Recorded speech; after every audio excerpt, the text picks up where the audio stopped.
Hello there, and welcome to a balanced podcast with me, AE, and my friend, my dear friend Whiteflash. Hello, Whiteflash. How we doing, AE? And as my hairline ever so slightly recedes, I can only hope that I have as glorious skull structure and overall dome shape as you, my dear friend, because that's the thing of beauty. It really is. Yeah, holding it down, and I got to give props to Tightrope's haircut as well. He's killing it. What time of the day is it where you are? It's 11:30 in the morning, and I'm drinking Crown and Coke. Have I used peer pressure to make you drink? Not at all. I got friends coming over. Oh, that's all right then. You've got a head start on them. Guys, if you can't see already, we have an Excel spreadsheet. I've pretty much ran everything I've ever done in this community on spreadsheets, but it is indeed going to be one of those familiar kind of podcast scenarios where we unveil our choices to one another. Whiteflash and I put these bad boys, aka our choices, into the sheet without seeing, so we don't know what each of us has picked. And if you don't know, there is a big patch coming. Should be released sometime in 2027. It's the Winter Balance Patch 2021. And we've both gone through the patches and we've had the unenviable task, the very difficult task of going through all of the changes and figuring out what we like most and what we like least. Whiteflash, this is going to be fun, isn't it? Yeah, I think it is. I like the unveiling here, like Jeopardy, where we're going to just see what we see and see if we're on the same I'll page. take good one for $500. What is terrible balance? Anyway, we've got a lot. Let's just quickly introduce ourselves. I don't need that much introduction. I'm AE. I've been a long-time organizer and caster. I got into this game too late, realized I couldn't be a top player. This is coming here as one because I was too old. So I just started organizing tournaments instead. And then 8 years later, here I am. I'm still doing the same thing. I'm still crap at the game, but I've been casting every top-level tournament for ages. And balance is really important to me because if the balance isn't right, my tournaments are way more difficult to organize. I have to invent crazy rules to keep things interesting. And to be honest, as a caster, it's cringeworthy when the balance isn't good because you're trying to make it entertaining, and sometimes it just isn't. Whiteflash, who are you? I'm Whiteflash. I've been making Company Heroes maps since 2006, and you guys may have played on some of them. And balance is important to me because balance is as important as the maps, because if you're not willing to focus the balance in a direction that's good for everybody, good for all factions, good for all players, and keeping the competitive scene competitive, then it just, it gets tricky. And I want to make sure that we can maybe lend our voice to this a little bit.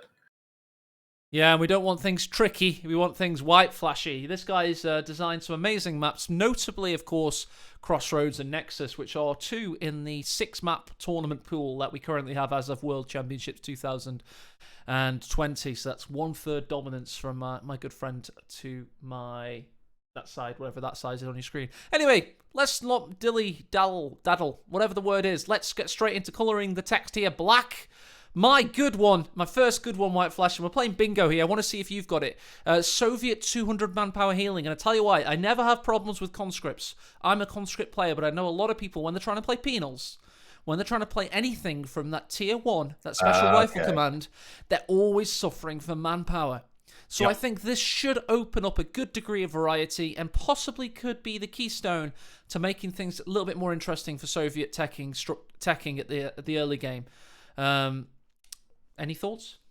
Yeah, actually, that makes some sense. That's kind of similar to like how important the ambulance is for the American riflemen, because the Americans also bleed manpower really hard because they're by nature an aggressive faction, and conscripts are more like they do charge, but they're cheap, and penals feel more like rifles a little bit in that the manpower bleed is brutal. And yeah, I'd agree with that one.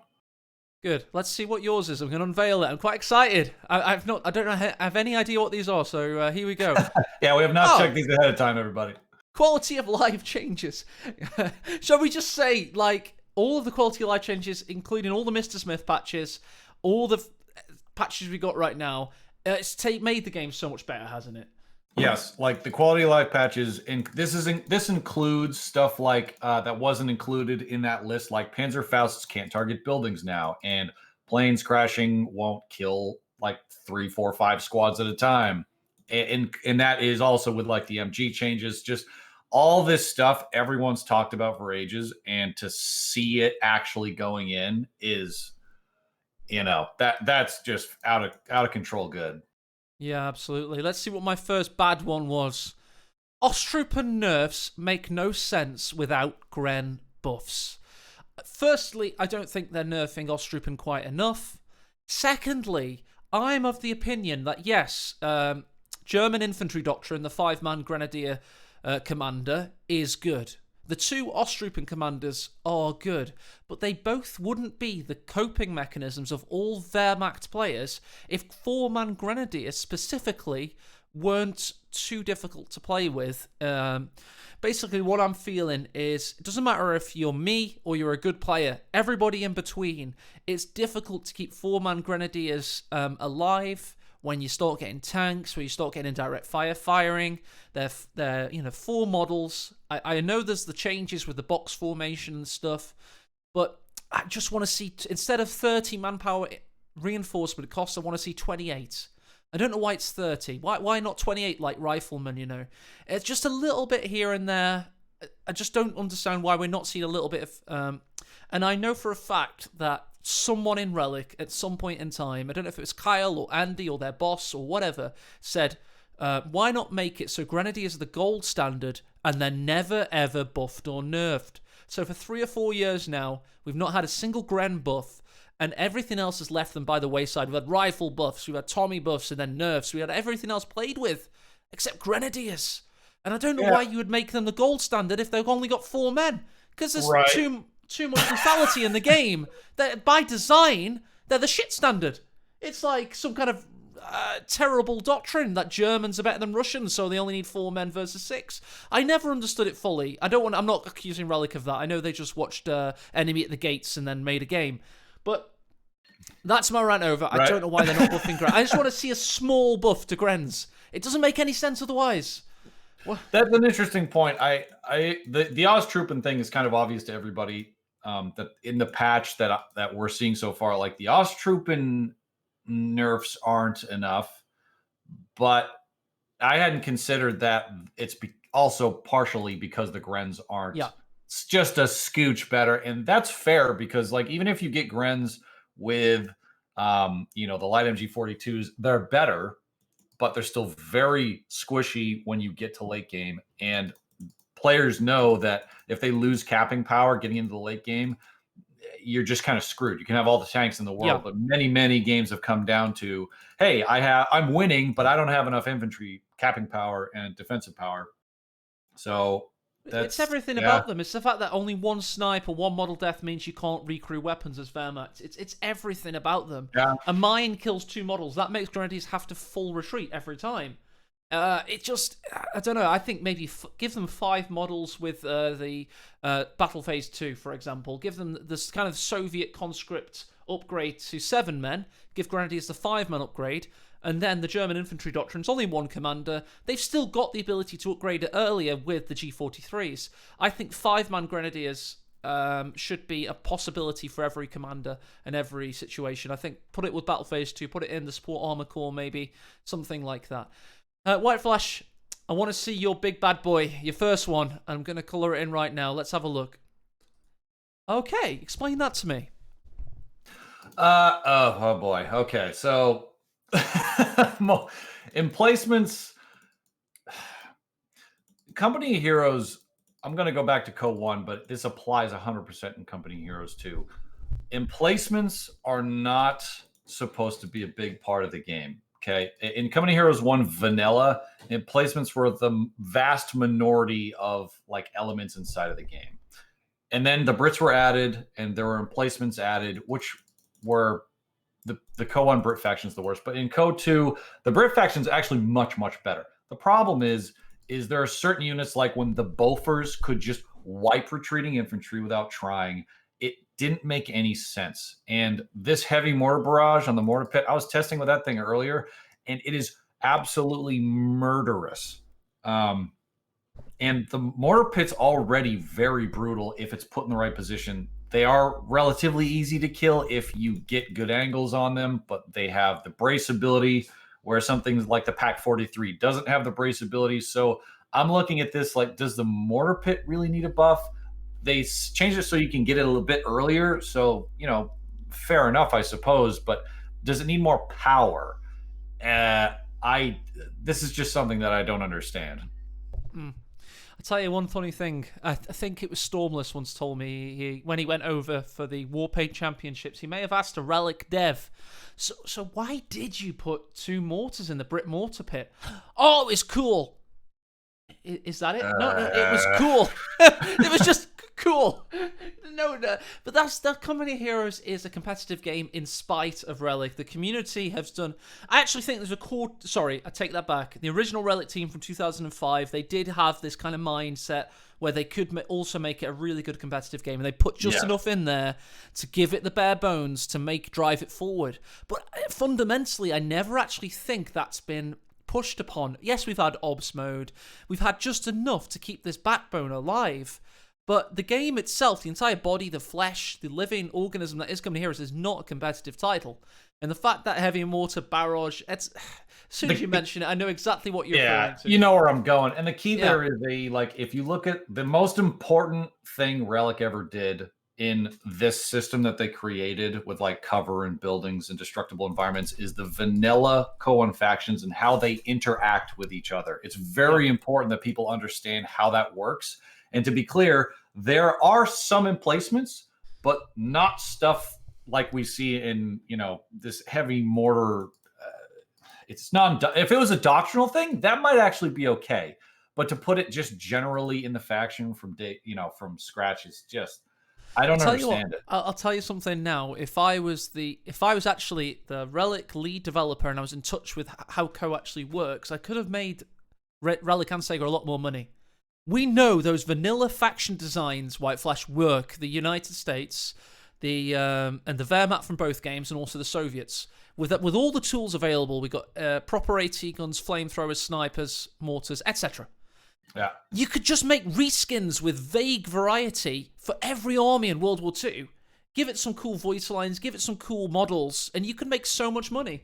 But they decided to make asymmetric armies that are crazy, and it probably took them way longer to make, and in the end, in my opinion, it probably doesn't make as much money as otherwise could have done.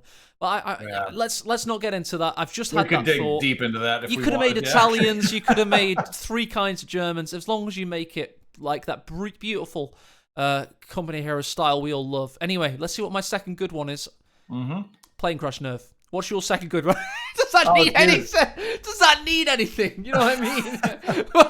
That's a no-brainer. It's such a no-brainer. I mean, it's cool. But the Plane Crash Nerf is actually one of those things where, like, if we're making a custom game, like if you and me are going to play with 2 other buddies and we're just going to play a custom game that's off ladder, I actually, having planes crash into squads and like kill everybody is kind of sick, and it's fun, and it's like a campaign thing. But in ladder, it has no place. So yes, you're referring to ladder in competitive, so I'm there with you. Deus Ex Machina, it's just anything can happen. I can't pronounce it, I've always tried. But it's just anything can happen at any moment to change the game. And it's just silly. But I'd love to see it still have a thing. Maybe it suppresses squads. And obviously Woof and I with tournament mode and in Master League, we did pretty much the same change these guys have done. But, if we had more time and it's going to be permanent, I would actually still like playing Crashes to do something, maybe. Maybe they stun things, like stun a tank or something, Or maybe when they crash, the pilot gets out and he is invincible. And like a Terminator. Let's see what your second good change is. Let's have a look. Okay. I like it. This is important. So the S-mines, they're adding S-mine suppression so that it doesn't wipe squads as fast, which is a good thing. That's totally the right thing to do. I love that change. But mines in general, every single landmine in the game shouldn't do a little suppression. It should do a lot of suppression. This is something I wrote about in the Co3 articles, and I had a little illustration showing like a flanking squad coming in, and like all hell's going to break loose, but they hit a mine, and the mine suppresses the squad. Yeah. And it gives the defending player a chance to respond, and it's blob control. Blobs are a huge problem in Code 2 to this day, and mines are supposed to be part of the equation to solve that, not just MGs in early mid game. So I like that. I see where you're coming from. I think S mines have always been one of those. It's like anybody can accidentally get caught out by them, and then you retreat through them, you're dead. In this case, suppression, it just makes sense. It slows them down, but all mines should suppress. It should be another blob control mechanism inside of the game. Can I ask you a personal question? Are you clicking as you talk? Yeah, I do that all the time. I'm gonna burn my hands out in like probably another 3 years. It's almost like you're pressing like the dialogue options. We're in an RPG right now. You're like, yeah, I just do that. Even my wife, she's like, "What are you clicking on?" I'm like, "Nothing. I'm just clicking." I don't know. Clicking on the voice. You're clicking on the options, mate. It's like Witcher 3 or something. Yeah. Just left, right, click. Oh, Jesus. Anyway, my second one. I've been semi-public with this. I've tried to canvas Relic and the balance guys into saying, "Come on. Do we have to use this tourney mode in tournaments? Can't we have main gun critical out?" I fail to see which casual players are having their IS-2 in a last stand action against some invading AI army and then like, oh, main gun critical! So cinematic, bro. I'm so glad I bought this game for $5 on the Steam sale. Nobody cares about main gun criticals. They're bullshit. They just make the competitive side of the game have this win mechanic or lose mechanic. It's a lose mechanic. You're going for a push with a Puma to try and take out the stricken T-34 as it reverses into base. You go all the way around the edge. The bloody base MG can give you a main gun critical if you're under 20% health. 20% health. It's just... Main gun crits is another example of like a set of mechanisms, which is you have vehicles and they have tracks and guns and engines, and you could have different effects happen to them at different times. And losing the gun is so goddamn important, where if you had an ability that specifically targeted the gun in like a campaign or in a custom match, that's fine. But the low chance over impactful stuff in Company of Heroes is a problem. It's a problem for the competitive scene, and it's a problem for everybody unless you're in a campaign or like some kind of a mod.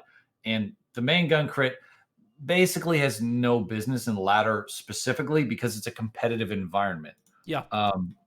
And like the patch note for it said, well, for casual players, they kind of are okay with it. But think about this for a minute. The ladder is not where the casual players go. Okay. The ladder is a competitive environment. It's the ladder. There's ranks, there's win percentages. Like there's tournaments for money in 1s, 2s, 3s, and 4s. So yeah, the main gun crit has no business in ladder at all. I'll give it this analogy. Everybody this year that catches COVID is probably going to be fine. Probably going to be fine. Just because they're okay with it, and just because for them it's a lost sense of smell and taste for a week. That's main gun critical. It's not bringing anybody any joy. The fact that these people are losing their sense of smell and taste, or in this case, having a tank have its gun explode, they're not thinking, great, I'm so happy this has happened. But I tell you what, there are players that go in for really aggressive action with a tank or a medium light vehicle, whatever, and then this happens to them. It's a game-breaking experience. Yeah, it is. There should be it's just so sad to me that there's just not an option in the game setup screen called Cinematic RNG. It's in the campaign. Yeah. It's in the AI battles. It's in the Annihilation with your friends battles. Yes. It doesn't need to be in the competitive scene.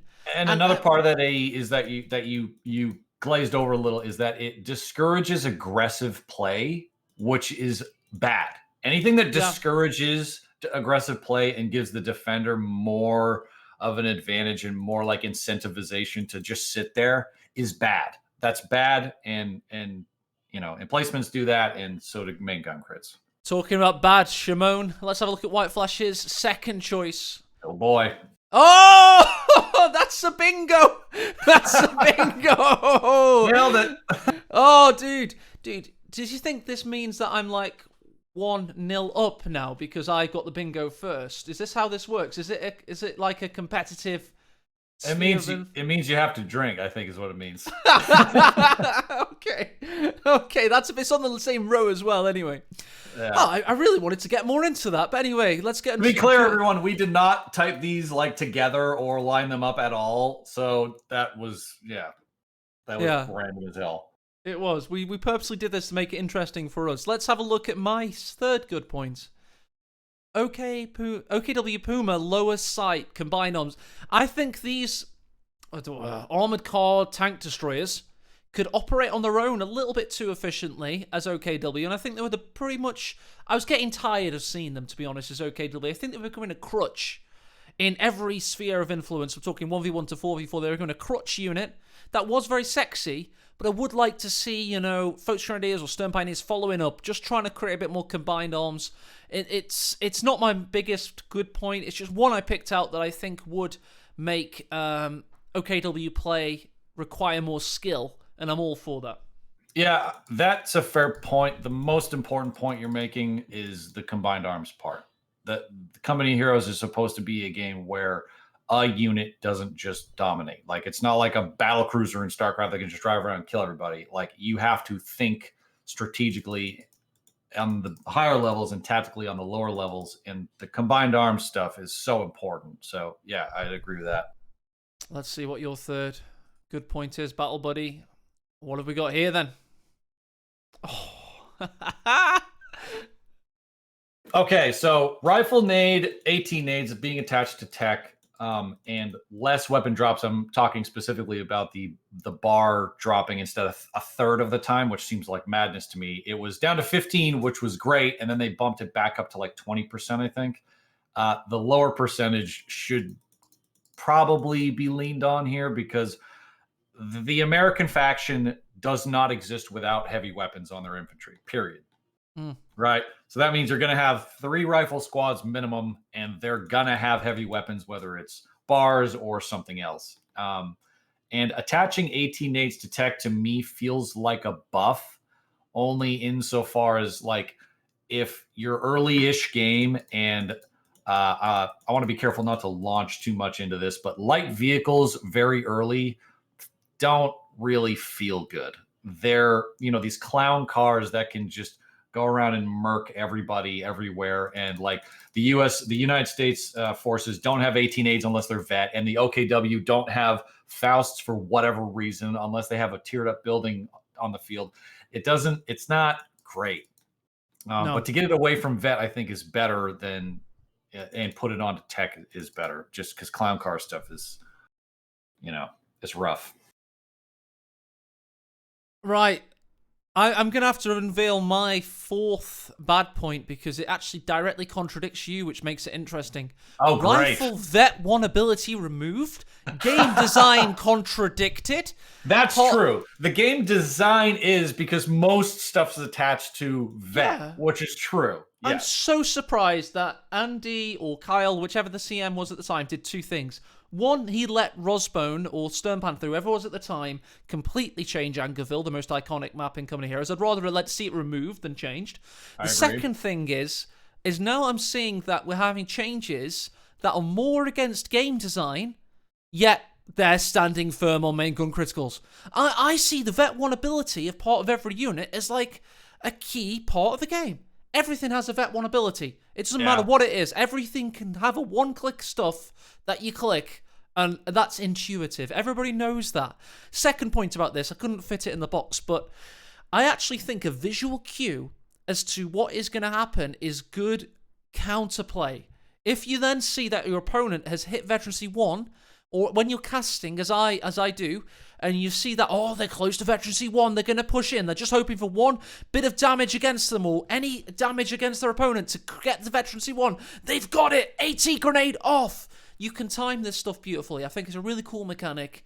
And yes, I see where you're going with that, but I actually think this is one of the few things that I really like about Company Heroes 2 from 2013, when the game first came out.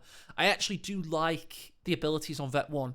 Not tripwire flares. So like some stuff is attached to tech in like you unlock vehicles, but the consistency there is what you're highlighting, and that's true. Like to players, especially new players that come in, Some stuff like pops up when you're vetting, some stuff I need to tech to, and that can get maybe counterintuitive for them because the consistency is gone. Like Co-1 was very consistent, like stuff's attached to tech.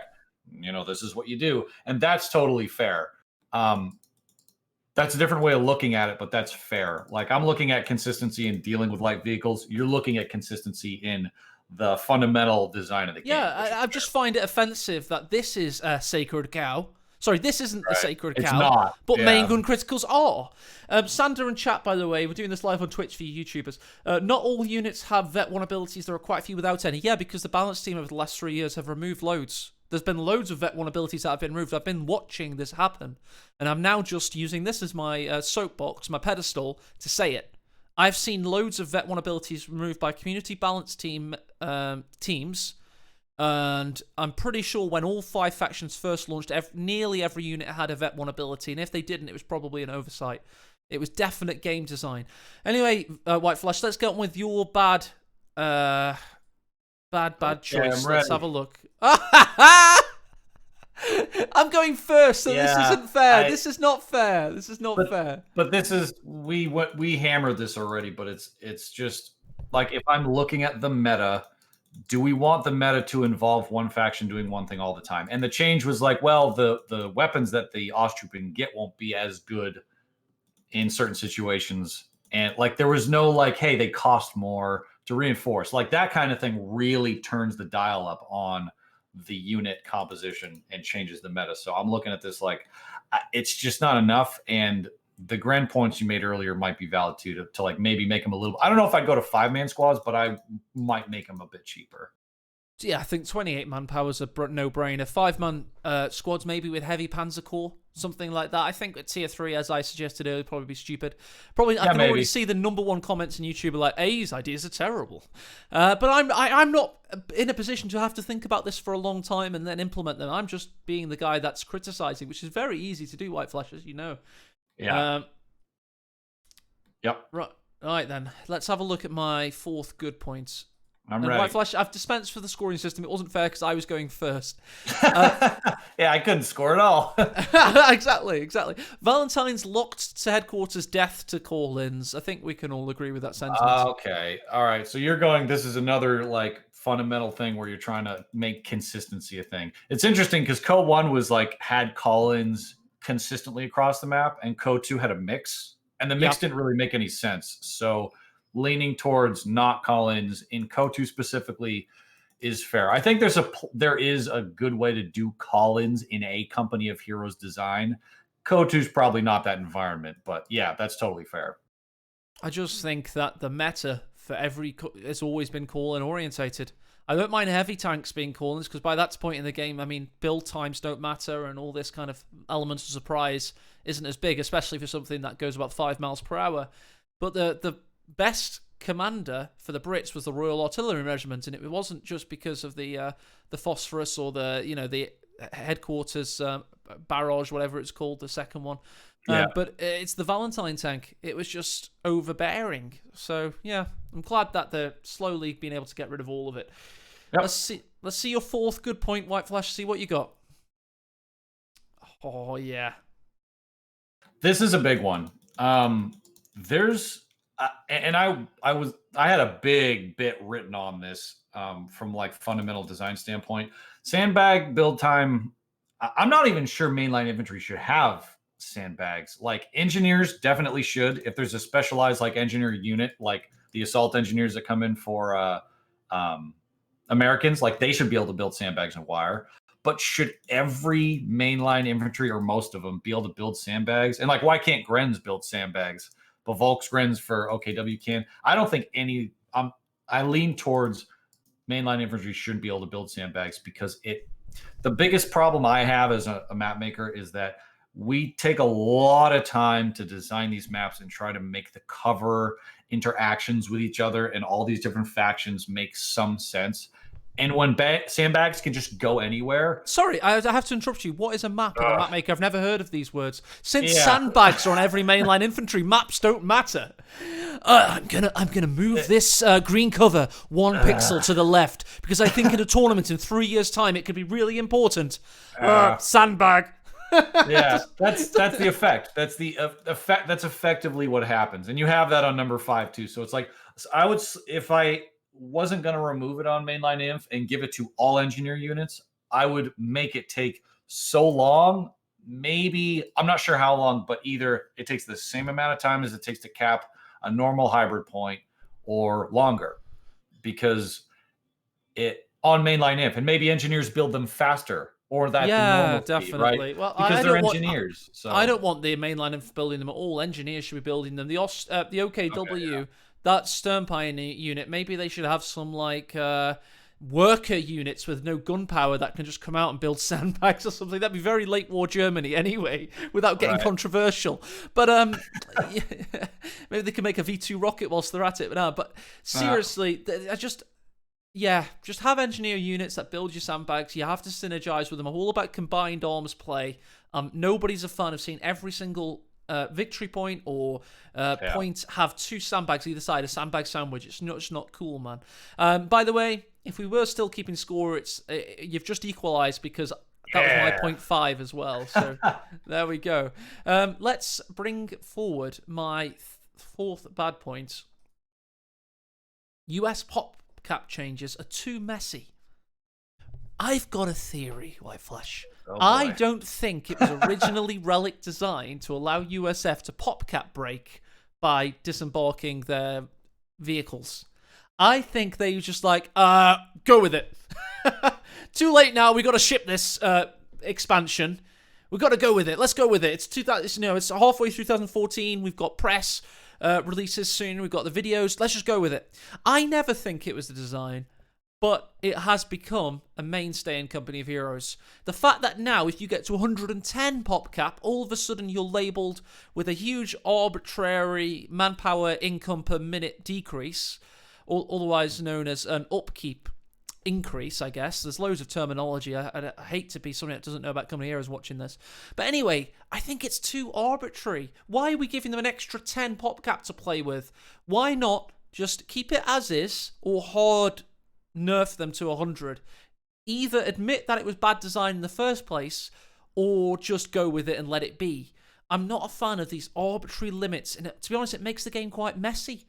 We've had this in situ since 2014, god damn it. And why do we have to change it now? What is the drive? So would your preference be to just leave the ability to get a little bit more pop cap by taking units out of vehicles and then putting back into vehicles? Yeah, no, I wouldn't. To be honest, I would have rather they admit that it wasn't a correct design decision or an emergent strategy. I think they just found it. They were just like, oh, they can do this. Yeah, leave it. I think that kind of thing happened. It doesn't seem to me to be a deliberate thing that ever should have been in the game. That's just a hunch I've got going. I don't know how right that is, but anyway. So something should happen to that to turn that dial a little bit on the Americans being able to get over 100 pop caps. Well, that's what they've done. They if you get to 110, if you get to 110, they give you a big manpower income per minute decrease, which is fine. I get it. Yeah. But it just seems arbitrary to me. It seems messy. It seems a lot for casual players to learn, and this is mostly easily done in team games, for example. So I'm not a fan. Again, a lot of mine is design orientated, and I suppose, as I say, it comes with a little bit of kind of I wish they could break certain sacred cows. So it's more about the mess, less about maybe the specific thing happening. I remember penal battalions. When they started, when Mr. Smith's balance team was messing with penal battalions, they made them into glorified Apache attack helicopters. They had every ability going. And it was just messy. I'm a fan of elegance. Every unit in Company of Heroes 2 should only have 2 abilities maximum. A Vet 1 ability and an additional ability. I'm not a fan of like these 5 abilities per thing or these extra levels of tech. You now have to think, okay, if I get Infantry Company, it then needs Battle Phase 2, and then I can build it from the headquarters building if I haven't selected a commander. You know, it's like you have to do mind gymnastics in order to get with the program sometimes on some of these balance workarounds. And I don't blame the balance teams. I blame the scope and the shackles placed upon them. If they had freedom, they could be elegant, but they're made inelegant and ugly because they're told what they can and can't do. And I I actually want to take that time to be like, the balance team is doing their best. Like some of the time I go into the forums and I just kind of like lurk in the background reading the forums, and people are just shitting on the balance team like they're not like they're bad people. And I'm like, no, like they're trying, and they're doing design by committee, which is also very difficult. And the other artificial constraints put upon them are also tend to be a problem. And I don't know how those are rationalized from above, but like the balance guys are trying, everybody. So like we can't just shit on them constantly. All we can do is try to help them out by giving them things that might be better and things that might be worse. And then, yeah. I mean, the way it should be done, in my opinion, is you have one paid individual that's a trusted person in the community that can take feedback and take a beating, but fundamentally has a good grasp of the game and has the confidence to drive his own courage or her own courage of conviction. Whiteflash, very good map maker. He's the best map maker because often he makes crap maps and then makes them into world-beating excellent maps via seeking feedback and being open to change. Same reason I'm actually a really good organizer, and I'll just say that. I don't have to. My resume speaks for itself, but I'm not that good actually. I just ask all the top players, do you think this looks good? Is this going to be work? I just constantly badger them. Honestly, I've literally had so many PM conversations, but if there wasn't one guy in charge of, for example, GCS2 or the Master League or Whiteflash's incredible maps, you haven't got that centralized authority, it just doesn't work for me. And that's called design by committee. You never get stuff done if everybody has equal say and there's no accountability. You get stuff done, but instead of looking like a horse, it looks like a camel. That's a very old... yeah, exactly. Yeah, we need to be... But what you're saying there isn't just true in like game designing, or balance. That's true in all designing. Like if you're doing engineering, you have one guy who's running the design and he solicits information from other people, and then he will take the feedback, having a strong knowledge base, and he'll take that feedback and make changes that make sense and that have validity, and then he'll finish the design. And it's I don't know why the balance team is set up the way that it is. Not that it's, and again, I don't want to put any negative connotations to anybody in the balance team because they're all trying their best, but it doesn't make that much sense to do design by committee for something like this, unless someone has like a set of very good reasons that I'm not aware of, which is always possible. But yeah, you really need someone leading the charge that has a very strong macro mechanical and micro mechanical understanding of the game fundamentally. So yeah, I don't know. It's difficult, and there's so much character assassination going on. I mean, I once witnessed a top player on his own Twitch channel with 300 viewers do a mock execution of Mr. Smith in Jesus. in PUBG. Yeah, a top streamer did that, and it's just like this character. I don't envy these guys. It's easy for us making maps or organizing tournaments. It's easy for us. I mean, our things are quite arbitrary and like contained, but balance affects everybody, so it's not easy. And I'm not so sure there's an easy solution to all of this. But having a leader having a lead balancer makes sense. That would make the decisions, because like if I was trying to make a map with like 4 other guys, do you know how shitty that map would be? It'd be awful. It'd be awful. It'd be fucking awful. And it's because you can't. There's layers to this, and it's not as simple as, well, we'll all get together and we'll vote, and that's what we should do. It's not how this works at all. So no. We've lingered on that long enough, though. Yeah, we've gone down that road long enough. There's a lot both of us could say. We once had an 8-hour conversation with Sturm Tiger Daffy about politics, which was fun, and Dipkai Fung, but let's not go there. Let's not go there. We're having T34 RAM ability when health under 50% is bad. Okay. Yes. So here's my problem with this. There's no number that tells you how much health the units have. So if I click a unit and I'm looking at the unit and I'm like, oh, I'm under 50%, I can do X. But it can be so close, and there's just this little bar that doesn't, there's no clear line. You have to like click on the unit, go down. Hey, is that ability activated? Yes or no? Okay, well now I can do it. And by then you've already taken 3 more tank shots and you're dead. It's like that one thing makes that really untenable. But making it so that T-34s just need Vet 1, that's a clear line. It makes some sense, like logically, like it's logically consistent. And it also makes it so that tanks don't come out and immediately ram. That solves all your problems right there. Attaching it to Vet 1 made a ton of sense to me. I absolutely agree with you. That was actually my original number 4, but I ended up changing it. It was the last one of my last-minute changes. But I didn't come up with the same reason for you, but I actually completely agree. Earlier this year, there were a lot of rumours about hacking in the community, and there were some hacks uncovered, which was good. But one of the hacks was regarding health of units, and it was saying that there was a hack that could... the health bar only went down for one player. For the other player, it stayed up, and it was in the game, and it was causing the health bar to, like, do this, to fluctuate. If you go into vanilla, no hacks involved, the health bars fluctuate like this. They do like a little flutter, a little stammer.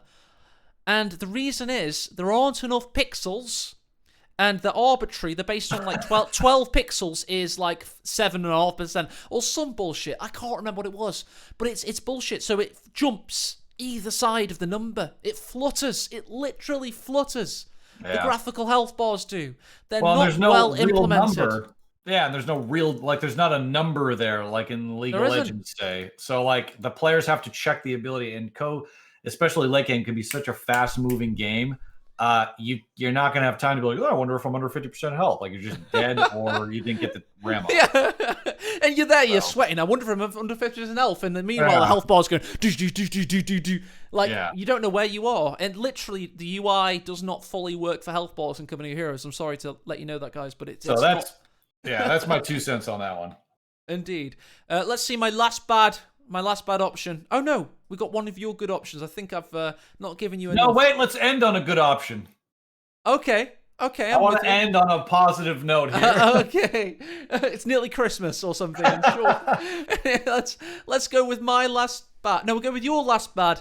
Because I've gone out of order, because of course I lost one of mine because you had the same one. So we'll go with your last bad. Here we go. Okay. This was interesting. So Tightrope is a special man we should all constantly love, because he goes through the patch notes with a fine-tooth comb and takes the time to make, like, he's not like, I like this, I like that. He's like, hey, let's just watch what happens. And he's doing experimentation live on camera.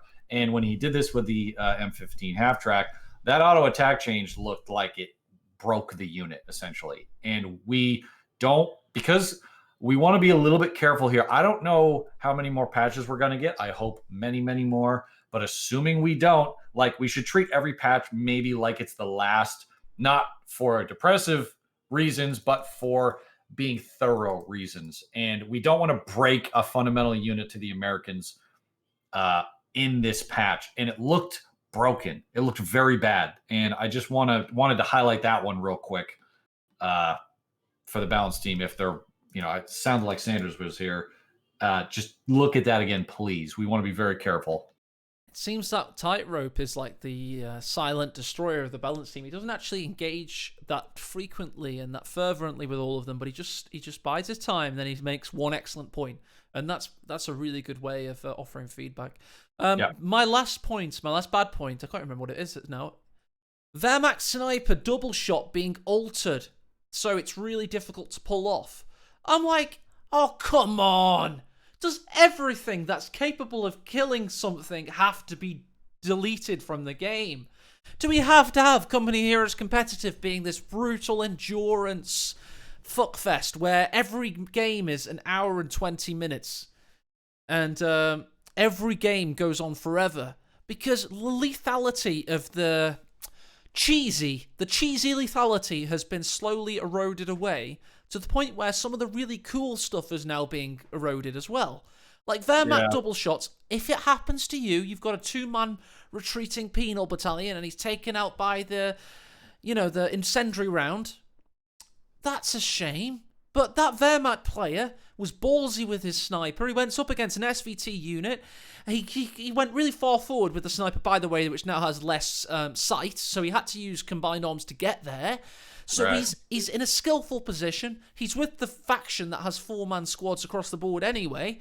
I always thought that this was firstly, the original reason, of course, was because the Soviet sniper team did have 2 people in it, so I get that. But for me, this was cool. As a caster, I always loved pointing it out to casual players. It was like the double tap, yeah!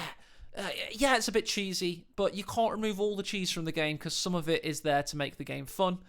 And you don't have to remove highlighting like lethality of units, like if there are spectrums, if you're looking at like all the units in the game and they have this spectrum like of good and bad, you don't want all of them to be near this, gray area where they're all the same-ish. Like the uniqueness of Co is the differences in units and the differences in factions. And the thing that made the Wehrmacht sniper different was that double tap. I kind of agree, and actually, it also goes back to like the Rakettenwerfer for cloak. Like I thought the Rakettenwerfer for cloak was fine. Yeah, it might have needed a little bit of a range buff to make it more reasonable, but those things, like making it like, well, this is just a regular AT gun now, and this is just a regular sniper that can pin units, I guess, if it would like. Yeah. I want to be careful to use the word watering down, but that feels like a watering down of the uniqueness of the faction and the unit. I think one thing I've discovered is I made a point earlier that I don't fully agree with. I was only thinking it'd be good for Relic to have made a lot of money selling like reskin factions rather than going too asymmetrical, like with Brits from Co 1, for example.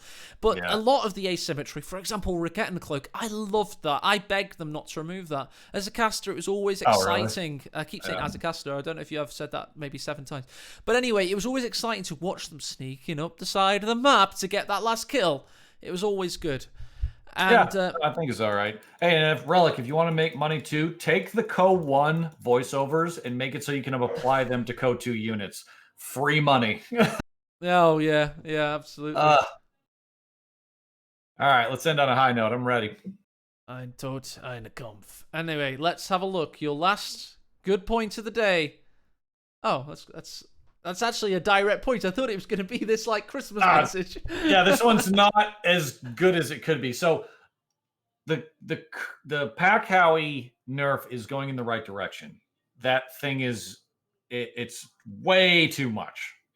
And the most important thing I can say here is that indirect fire units in general's auto fire ability should be awful. Like the auto fire ability should be just near dog shit. And then the barrage ability should be devastating because it takes player input to implement the damage. Okay. Player input is the entirety of the game. You should not be able to sit units idly and let it rack up kills with impunity. And that's what the Pack Howie is the worst version of that. A lot of the guys that I play with are like, we discuss the fundamentals a lot, and this is one part that we hammer constantly is like, why do indirect fire units auto fire with deadly accuracy? And the Pack Howie, I don't think this nerf is enough, but this is a good direction. So yeah, that's a good thing. Evil Beyond with a great comment in chat. Want to make money remaster Co 1. If you made a Co 1 with Co 2's quality of life improvements, oh boy, that would be very, very money making. Or you could just make a Co 3 that has like upgraded engines and like more fluid. Like there were problems in Co 1 too with like pathing, and you could, if Co 3 were ever to be made for whatever reason, there are so many. I mean, I wrote those articles ages ago about it, but if Co 1 and Co 2 could be combined, it'd be amazing. The good. Exactly. The good bits of both. I mean, imagine a Co 1 resource system with a Co 2 capping system. You know, there's circles with the Co 1 strategic points. I mean, you'd have such intense battles. It'd be absolutely awesome. Whiteflash, do you have any finishing thoughts for our ladies and germs in chat and in YouTube comments? Props to the balance team for getting this far. Honestly, the quality of life stuff is going to change this game. Like the or the manual reload, like stuff like that people have been begging for. We're like, we're never getting that. Is going to be game changing for everybody, and not just the competitive scene. And good on you so far. Relic, props for doing the 64-bit. They did not have to do a 64-bit update for this game. Like there's basically very little incentive for them to do that, but they're doing it anyways. And props to Relic for doing that, and Sega for supporting the tournament scene. And this patch will be better. It'll be better than what we have now, even if they just released it the way it is. Yeah, I agree. Yeah. We made this podcast, by the way, if you didn't know, because we both agreed that there were 30% of balance changes we weren't sure on. Sanders saw us say that in YouTube comments, and he said, well, what are they? So Whiteflash contacted me and said, do you want to do a podcast? And here we are. And that's one of the things I want to give props to, too, is like the balance team is listening. Like sometimes it feels like they're not because they're not doing exactly what you want, but like they are actually interested in what the community has to say. And there are probably a lot of people you shouldn't necessarily, the 4v4 guys who just 4v4 all day, they probably don't have great balance feedback. As one faction. Right. Yeah, literally you get 4v4 guys that plays one faction and then they dare comment on the balance. Right. I'm like, God damn it. God. Yeah. So it's like, you just like, if the balance guys are careful about who they're listening to, and this design by committee thing probably needs, I don't know if it's ever going to change, but as someone who just spends his work days designing stuff all day, every day, it's like design by committee in any design, games or real life, materials or programs or anything. Design by committee it's not effective. And that's what they should do. What they should do. If there's 5 balance team guys, they've been chosen by Andy because they're trusted. They should elect a leader that then they go with his vision and they support him and they help gather feedback. And then next patch, they elect the next leader and they all rotate. That would be a way to do it. But you have to have we're humans. We're not like communists at the end of the day. We need structure. We need structure to our decision making. And I hope they do have that. That's the only feedback I've got on that one. But in general, I echo Whiteflash's views. I think it's a good patch. It's going to be good. The stuff they need that I hope that they get rid of the weaker changes. We need 40% less changes to make it a better patch, and they just go with the solid no-brainer decisions rather than some of these more fluffy grey area decisions. But Whiteflash, I thank you for your time and your efforts in the community, and of course your opinion, which comes with a lot of venerable years and weight and gravitas behind it. And, yours as well, man. I appreciate you having me on and going through this. I think this is good for everybody to think about the patches more deeply and also understand that the balance guys are people and they're doing their best. And if we work together more, and that'll yield better results, hopefully. Exactly. And I laughed at something in chat, by the way. It sounded like a fake laugh at what you were saying. Somebody in chat said we need a balanced Fiora. That's not what we're saying. But anyway. We could, I guess. But guys, I'm going to wrap up now, and we're going to wish you all a happy Christmas and, happy balancing as well. And good luck in all the games that you play in this holiday season. A lot of us are indoors due to COVID, so we expect to see a lot more community activity. So let's see what you got, and let's get playing some balance mod games as well to give accurate feedback rather than just guessing what we think. That's right. Thank you, A, for keeping up on the competitive scene. You're an invaluable asset to keep the competitive scene going, and everyone that's supporting Master League, keep it up and spread the word, and just keep cruising. All right. Thanks a lot, guys, and I'll leave you with this. Of course, it's the intro for Master League 4, which is happening in January. Thank you, and goodbye. Cheers.